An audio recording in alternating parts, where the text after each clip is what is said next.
Bon, apparemment, comme c'était prévisible, nous avons vu un peu les scores de ce soir en ce qui concerne nos Barcelonais. Vous êtes fiers de vous, hein? Bravo, félicitations. Écoutez, on y va.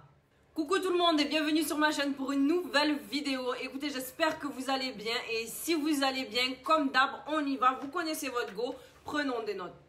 Tout simplement, on va commencer par le commencement et puis on va clôturer ça très vite fait. Donc, il s'agit du match de la 4e journée de la Ligue des Champions. On retrouve l'Étoile Rouge de Belgrade face à Barcelone, sachant bien que l'Étoile Rouge joue à domicile. Écoutez, on a vu tout simplement dans ce match, globalement, sans parler de la première mi-temps, on a vu que les dominateurs étaient bien barcelonais.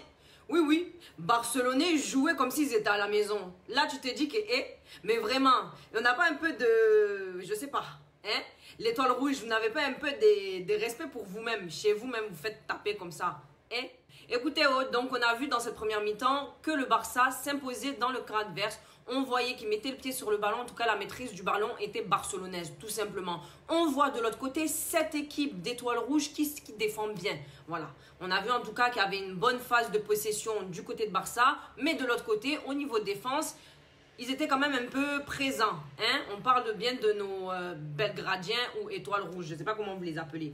À la 3e minute, on voit cette première tentative du côté de l'étoile rouge. Oui, qui a réussi à percer la défense de nos Barcelonais. Ça veut dire que là, de toute façon, vous avez fait un peu malin début du match. Ça vous a vite en tout cas rattrapé. Mais bon, ça n'a pas donné de résultat vu que bien évidemment, c'est affaire de hors-jeu. En tout cas, la façon dont vous jouez Barcelonais, je ne sais pas. Quand je vous dis c'est sorcier, ça doit être ça.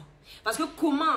Est-ce qu'il y a but rejeté hors-jeu? Moi, je n'ai pas vu le hors-jeu à moins que je ne comprenne pas c'est quoi le hors-jeu. En tout cas, expliquez. Parce que moi, je ne comprends pas. Après, on dit la barre.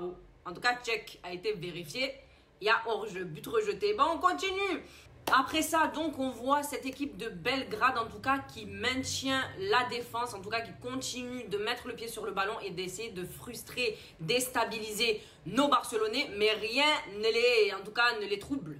Rien ne les a troublés parce qu'ils ont montré qu'ils tenaient tête, c'était eux les dominateurs. Dominants, c'était Barça. Ils vous ont montré, oui, c'est Barça. On joue ici, c'est pas chez nous, mais c'est quand même chez nous. C'est ça même qu'ils vous ont montré. En tout cas, on a vu que cette équipe de Barça tenait le contrôle du ballon et dominait face à l'étoile. Ensuite, on a vu que cette équipe d'étoiles joue un bloc bas et le Barça joue très haut. Oui, joue très haut. C'est comme ça que vous essayez de déstabiliser les gens. En tout cas, on continue. C'est là qu'on voit la 12e minute. En tout cas, on a vu le premier but du côté des Barcelonais. Il me semble que c'était qui? C'était Martinez, voilà. Sur coup franc de Rafinha. Martinez met un coup de tête et ça rentre dans les cages, tout simplement. Après ça, on voit une équipe de Barça qui est dans son bon rythme et fait circuler le ballon. Le gardien de Belgrade, en tout cas, lui, reste concentré et averti. Il a fait pas mal de sauvetage de balles. Mais bon, ça n'a pas vraiment aidé sur la continuité du match entier, hein. À la 26e minute, on voit après ça le but du côté de l'étoile rouge. Oui, c'est Silas, Congolais, qui marque. Krunic passe ce ballon vers Silas. Silas récupère. Il fait un piqué du ballon. En tout cas, ça a trompé le gardien et c'est rentré dans les cages. Ce que je tiens à dire, c'est que j'ai vu durant ce match que l'arbitre n'aimait pas trop siffler les fautes. En tout cas, ça donnait un certain avantage, on va dire, un peu aux Barcelonais. Mais vous allez me dire encore que non, ce n'est pas le cas. Non, ce n'est pas ci, ce n'est pas ça. Mais en tout cas, je vois beaucoup que les arbitres vous aident beaucoup. C'est tout ce que je tiens à dire. Mais de l'autre côté aussi, voilà, on se pose aussi des questions. Mais ça, c'était un peu avantageux pour vous. On continue. En tout cas, vous avez bien joué. C'est indéniable. On ne peut pas inventer les choses qu'on n'a pas vues. Hein? 43e minute, le deuxième but en faveur du Barça. Oui, Lewandowski qui marque donc ce deuxième but sur la frappe au sol de Rafinha qui a touché le poteau. Sur le poteau, ça a fait un ricochet. En tout cas, c'est retombé. La balle est retombée dans le jeu. Qui arrive et se jette sur le ballon pour marquer ce deuxième but. Et c'est Lewandowski. Voilà comment on fait les choses. Les choses sont simples ici chez le Barça. En tout cas, en résumé, dans cette première mi-temps, en tout cas, on a vu que le Barça était dominateur. Voilà, tout simplement. On voit que de l'autre côté, il y a Belgrade qui essaye de tenir tête. Ils ont une bonne défense. En tout cas, ils essayent. Mais il n'y a pas vraiment de fin de résultat de leur côté. Le Barça reste les dominants. Dans cette deuxième mi-temps, on a vu tout simplement l'hécatombe et les déluges et les successions des buts des Barcelonais. Tout simplement. 3, 4, 5. C'est qui vous a dit? Non, quand je crois que c'est fini, ce n'est plus fini. Moi, je m'étais arrêté à 4. Et puis, j'ai dit, bon, continue de regarder un peu parce que peut-être qu'ils vont ramener un 5e. Ils ont ramené 5e. J'ai dit, s'ils ramènent 6e, là, c'est vraiment destructeur pour cette équipe de Belgrade. En tout cas, on a vu donc le doublé de Lewandowski. Il me semble que c'était à la 52e minute.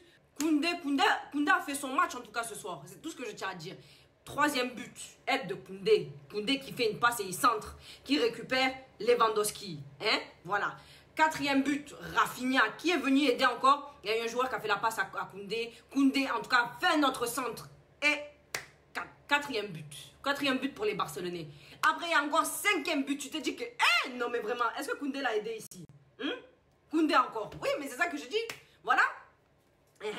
Fermín López qui est arrivé à la 76e minute, oui, sur la passe encore de Koundé, qui centre dans la surface, vers Fermín, il récupère, en tout cas Fermín récupère et fait un pointu piqué, je ne sais même pas quoi vous dire, en tout cas je ne sais pas, mais ça a fait but. Cinquième but, c'est fini. En tout cas, Barça, vous avez joué ce soir. Écoutez, félicitations à vous. Je tiens à dire que moi, je suis dans la déception parce que voilà, j'espère encore que nos merengues reviennent avec beaucoup de force et beaucoup de changements et beaucoup de positifs et de choses voilà, qui résultent de bons scores positifs pour mon club. Mais apparemment, là, ce soir, vous tentez de montrer un peu que vous essayez de déstabiliser les autres. En tout cas, vous m'avez déstabilisé. 5 comme ça. En tout cas... des fois, je vous dis, je garde espoir intérieurement. Je me dis que, peut-être que... Mais là, en tout cas, mon espoir m'a montré qu'il fallait quitter. Bravo à vous, Barcelonais. Vous allez encore faire fanfaron dans les commentaires. Quand il y a victoire, on fête, on célèbre et puis on fait malin. C'est comme ça que vous faites, vous, Barcelonais. Je vous ai vu. C'est la fin de cette vidéo. En tout cas, j'espère que vous avez aimé ma vidéo. N'hésitez pas à vous abonner, liker, partager, commenter. Et on se retrouve pour une prochaine vidéo. Prenons des notes.